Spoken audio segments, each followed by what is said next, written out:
Great to India YouTube channel में आपका स्वागत है। यह है फ्यूचर लर्निंग प्लेटफॉर्म। तो सूचना सहायक भर्ती से related most important MCQ series का सेशन स्टार्ट करते हैं। तो चैनल को लाइक और शेयर और सब्सक्राइब कर दीजिए और जुड़ जाइए सेशन से। तो चलो स्टार्ट करते हैं क्वेश्चन नंबर 1। तो क्वेश्चन नंबर 1 है, किसी विशिष्ट कार्य को करने के लिए कौन सी की दूसरी की के साथ प्रयुक्त की जाती है। तो मतलब दूसरी की के साथ मतलब अकेली की काम नहीं करेगी, अब आपको साथ में एक की और एक्स्ट्रा ऐड करनी पड़ेगी। तो देखते हैं कौन सी की यूज होती है। तो वो की होती है, वो होती है यहाँ पे कंट्रोल की। कंट्रोल की कोई क्या कहा जाता है, कॉम्बिनेशन की कहा जाता है। ध्यान रखें, कॉम्बिनेशन की। तो ये कॉम्बिनेशन की कौन कौन सी होती है, कंट्रोल होती है, एक ऑल्ट होती है और एक शिफ्ट होती है। ये तीनों की जो होती है कॉम्बिनेशन की कहलाती है। इनमें से कौन से एसेसरीज नहीं है। अब एसेसरीज जो नहीं है वो बताना, जैसे MS पेंट बाय डिफॉल्ट रहता है, वर्ड पैड रहता है, नोट पैड रहता है, लेकिन MS ऑफिस जो है पर्टिकुलर एक ये सॉफ्टवेयर है। तो सही आंसर होगा यहाँ पे डी। कंप्यूटर का दिमाग कहा जाता है। कंप्यूटर का दिमाग किसे कहा जाता है, कंप्यूटर का दिमाग कहा जाता है CPU को। सही आंसर रहेगा यहाँ पे डी।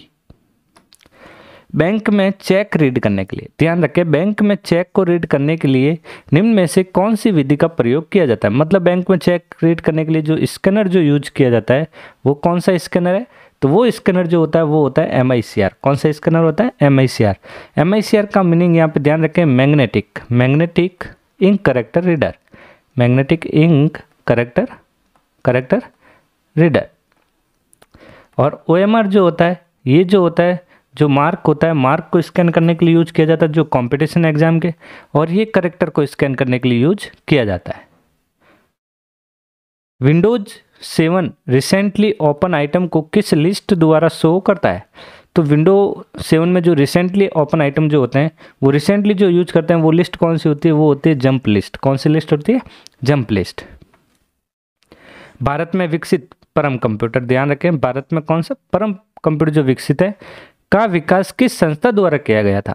तो ये जो संस्था थी वो कौन सी संस्था थी, वो थी CDAC। कौन सी थी, CDAC। तो मतलब यहाँ पे ध्यान रखें, CDAC जो थी एक जो थी भारत में विकसित परम कंप्यूटर के विकास संस्थान थी। विंडोज 7 में मैथ इनपुट पैनल कहाँ होता है। मैथ इनपुट पैनल कहाँ पे होता है, ये अवेलेबल होता है एसेसरीज में। कहाँ पे होता है, एसेसरीज में। एक बैकग्राउंड सॉफ्टवेयर जिसकी मदद से कंप्यूटर अपने आंतरिक संसाधनों को व्यवस्थित करता है।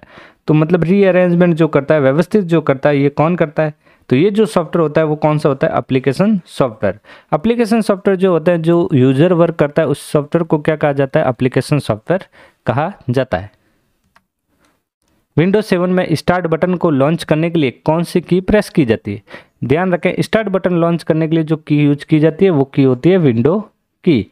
और टाइटल बार कहाँ पे होती है, हमेशा ध्यान रखें टॉप में, और सबसे नीचे वाली जो बार होती है वो बॉटम में होती है, जिसे हम बोलते हैं टास्क बार। कंप्यूटर में डिस्क कहाँ रखी जाती है। तो कंप्यूटर में डिस्क कहाँ रखी जाती है, तो ये रखी जाती है डिस्क ड्राइव में। कहाँ रखी जाती है, डिस्क ड्राइव में। मॉडेम की फुल फॉर्म ध्यान रखें, modulator and D modulator, modulator and D modulator. Speed किस में कैलकुलेट की जाती है, KBPS में। PC पर टाइपिंग करने समय दो शब्दों के बीच जगह छोड़ने के लिए नामक की दबाई जाती है। तो आप कोई भी वर्ड लिख रहे हो, इस शब्दों के बीच में जो जगह छोड़नी है तो उसके लिए कौन सी की दबाई जाती है, वो दबाई जाती है स्पेस बार बटन, जो सबसे बड़ा बटन होता है। निम्न में से विंडोज 7 का सिस्टम आइकन नहीं है। तो यहाँ पे जो सिस्टम आइकन जो नहीं है वो बताना है यहाँ पे। तो वेरी इंपॉर्टेंट, सिस्टम आइकन नहीं होता है, वो होता है MS वर्ड का सिस्टम आइकन नहीं होता है। ग्राफिक इमेज को कंप्यूटर में किसकी सहायता से इनपुट कर सकते हैं। तो ये इनपुट करने के लिए किसका यूज किया जाता है, स्कैनर का यूज किया जाता है। विंडोज 7 के उपयोग को जानने और कठिन सूचना को प्राप्त करने में मदद करता है और अन्य कार्यों के लिए क्लिक करता है। तो यहाँ पे ये जो यूज किया जाता है तो किसका यूज किया जाता है, हेल्प एंड सपोर्ट का। किसका किया जाता है, हेल्प एंड सपोर्ट का। विंडोज 7 में F5 की का क्या प्रयोग है वो आपको बताना है। F5 का यूज होता है रिफ्रेश करने के लिए।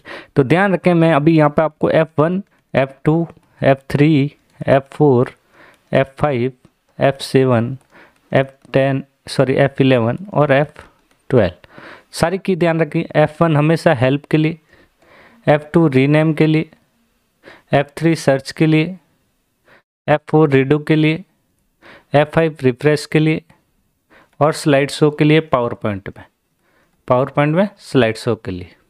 और F5 जो होता है गो टू के लिए, F7 स्पेलिंग एंड ग्रामर के लिए, स्पेलिंग एंड ग्रामर चेक करने के लिए, F11 एक्सेल में चार्ट क्रिएट करने के लिए और F12 सेव एज के लिए यूज किया जाता है। मेमोरी की गति तीव्र से मंद मतलब तेज से धीरे किस सही क्रम बताना है। तो सबसे तेज जो मेमोरी होती है वो कौन सी मेमोरी होती है, वो होती है रजिस्टर। कौन सी मेमोरी होती है, रजिस्टर। उसके बाद कैश मेमोरी, फिर मेन मेमोरी और फिर हार्ड डिस्क। तो सही आंसर रहेगा इसका 16 का डी। कंप्यूटर का बुद्धिमान स्तर होता है, तो कंप्यूटर का जो IQ जो होता है वो क्या होता है, IQ हमेशा 0 होता है। मल्टी यूजर ऑपरेटिंग सिस्टम है, इसमें से जो मल्टी यूजर ऑपरेटिंग सिस्टम है वो कौन सा है, तो वो है यूनिक्स। यूनिक्स जो होता है मल्टी यूजर ऑपरेटिंग सिस्टम होता है। किसी फाइल के तुरंत खोलने के लिए डेस्कटॉप पर उसकी लोकेशन का तैयार करता है, उस आइकन को क्या कहा जाता है, उससे कहा जाता है शॉर्टकट आइकन। और इसका नाम जो है शॉर्टकट आइकन, जो 1900 का सही आंसर रहेगा फिर अपना ए। डीवीडी का पूरा नाम क्या है, डीवीडी का पूरा नाम है डिजिटल वर्सेटाइल डिस्क और डिजिटल वीडियो डिस्क। सही आंसर रहेगा यहाँ पे ए एंड सी दोनों। क्या होगा यहाँ पे, ए एंड सी दोनों यहाँ पे सही आंसर है इसका। तो 20 का सही आंसर क्या रहेगा यहाँ पे अपना A and C. Hard disk को डिलीट की गई फाइलें भेजी जाती है, हार्ड डिस्क में जो भी डिलीट करते हो ये फाइलें कहाँ भेजी जाती है, रिसाइकल बिन के अंदर। और परमानेंट के लिए आप कौन सी की दबाते हैं, शिफ्ट के साथ जब डिलीट दबाते हैं तो परमानेंट डिलीट हो जाती है और वो कंप्यूटर सिस्टम से हट जाती है। विंडो विस्टा के बाद कौन सा ऑपरेटिंग सिस्टम आया था, तो ध्यान रखें विंडो विस्टा के बाद जो ऑपरेटिंग सिस्टम आया था वो आया था विंडो 7। सही आंसर रहेगा यहाँ पे डी। निम्न में से कौन सा सबसे तेज और सबसे बड़ा और सबसे अधिक महंगा कंप्यूटर कौन सा है, तो वो महंगा कंप्यूटर है वो है सुपर कंप्यूटर। जो मोस्ट पावरफुल कंप्यूटर कौन सा है, सुपर कंप्यूटर। विंडोज 7 में टास्क बार को स्वतः छुपाने के लिए मतलब ऑटोमेटिकली छुपना चाहिए, उसके लिए किसका प्रयोग किया जाता है, वो किया जाता है auto hide the task bar. सही आंसर बी। ऑपरेटिंग सिस्टम को कंप्यूटर की मेमोरी में लोड करने को क्या कहा जाता है, तो इस लोड करने को कहा जाता है बूटिंग। कंप्यूटर स्टार्टिंग जो प्रोसेस होती है उसे क्या कहा जाता है, बूटिंग कहा जाता है। तो दोस्तों ये थी अपने कंप्यूटर की क्लास। तो सेशन अच्छा लगा हो तो चैनल को लाइक, शेयर और सब्सक्राइब करना ना भूले। Thank you.